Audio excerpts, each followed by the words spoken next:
we created a job. Wow. It might only be one job right now, but all it takes is one new job to build upon. I'm achieving my dream slowly but surely. So now I have the opportunity to pursue my other dream, which is public service. I want to leave our area and state in better shape than it is now for our children and our grandchildren. The ways that I can make House District 60, and quite frankly all of Lake County and the state, the best place to live, work, and raise a family, is to ensure that Columbus is fiscally responsible. Ensure that our tax rates give Ohio a competitive advantage over other states so that job creators choose to come and stay in Ohio. And ensure that our educational system strives to educate our children, not just teach them to take a test. Not too long ago, my 9-year-old son came home from school and said to me, "Dad, you have to fix the schools. I'm bored. I'm not learning anything." Let me tell you something. Those sentences broke my heart. But then it fueled my desire to make this county and state even better. That night, I sat down on the couch next to my wife and told her what my little boy said to me. She looked at me with tears in her eyes and said, "There has to be something that we can do about this." And I told her there is. There is something we can do.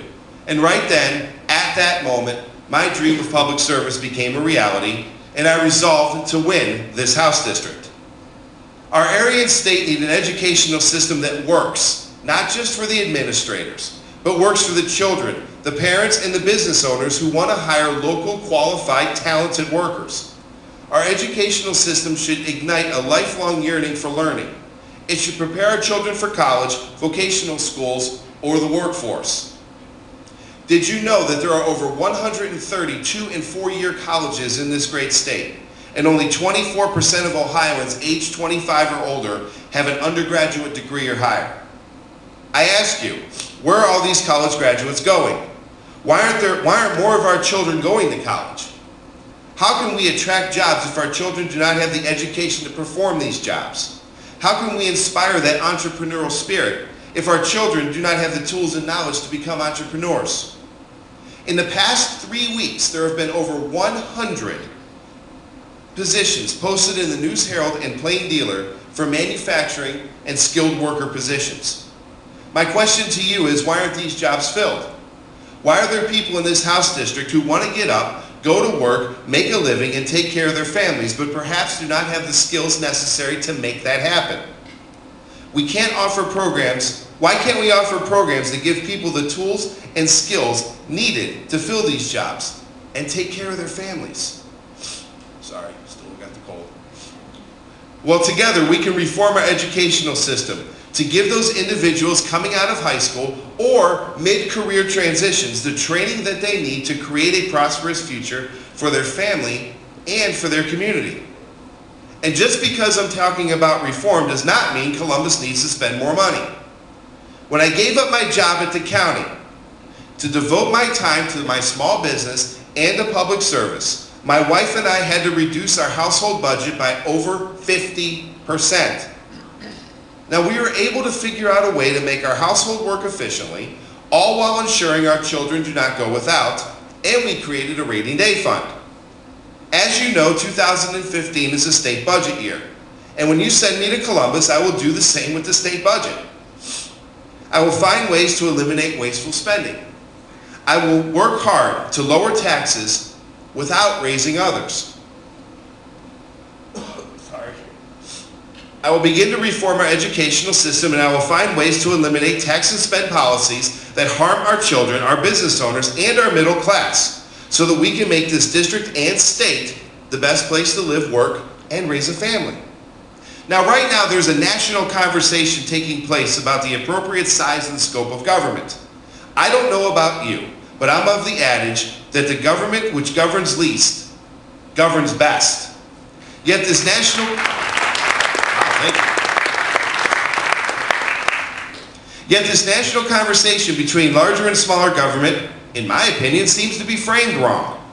The question shouldn't be if larger or smaller government is better. The question should be, how can we live our lives so that we can keep our forefathers' dream alive? If we work hard, if we better ourselves, if we act in a way that would make our parents proud, if we value charity, not government charity, but private charity, if we treat others the way we want to be treated, if we did this, all of this, smaller government becomes an easier debate. For you see, government is only a reflection of her people. If government is growing, it's because her people have forgotten how to govern themselves. But when government is shrinking, it's because her people remembered that they can govern themselves. So if we want smaller government, and I surely do, let's start creating it.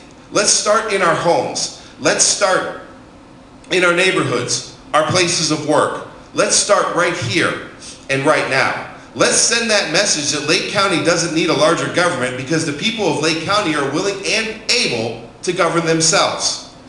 When we send this message, Lake County's message, our message, people will listen. And we will become leaders, not because of our words, but because of our actions and how we choose to live our lives. We will send the message that personal responsibility works and that liberty is still alive. Lady Liberty may be wounded, but she's still breathing. And if we send the message that we can govern ourselves, I know others will hear and heed it. And this message of governing ourselves is what will bring Lady Liberty back to her feet. But I cannot do this alone. In fact, none of us can do this alone. It requires a team approach.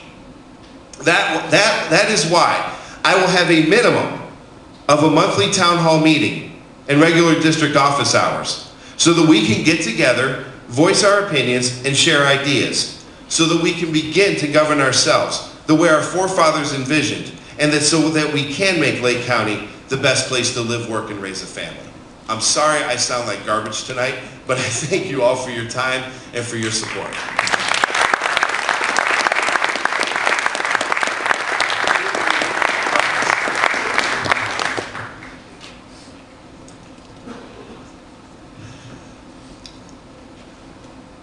All right, our next speaker is here. Good. Let me introduce him then. Our next candidate, Skip Claypool, is running for Geauga County Commissioner. As stated earlier, he and Kim Laurie formed a dynamic duo in opposing the plans of the NEOSCC, the Northeast Ohio Sustainable Communities Consortium. He has had a brief 6-month stint as a commissioner in Geauga County when he was appointed to serve approximately 6 months when Bill Young retired in the middle of his 4-year term. Skip brings with him a wealth of knowledge about how our government operates and what needs to be done to bring it back under control. Please join me in welcoming our next Geauga County Commissioner, Skip Claypool.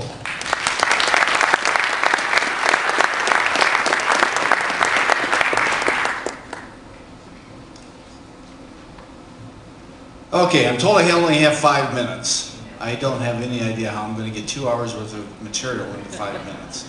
So I'm going to do the best that I can.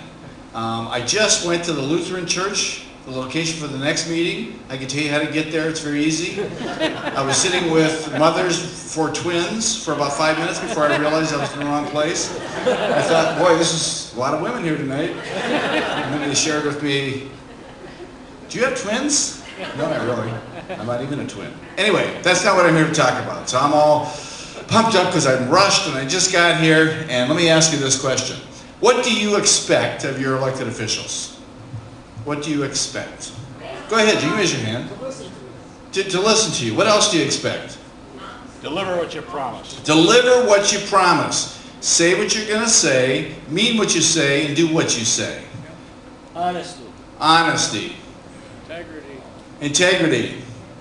All these things. This is what I hear consistently from people.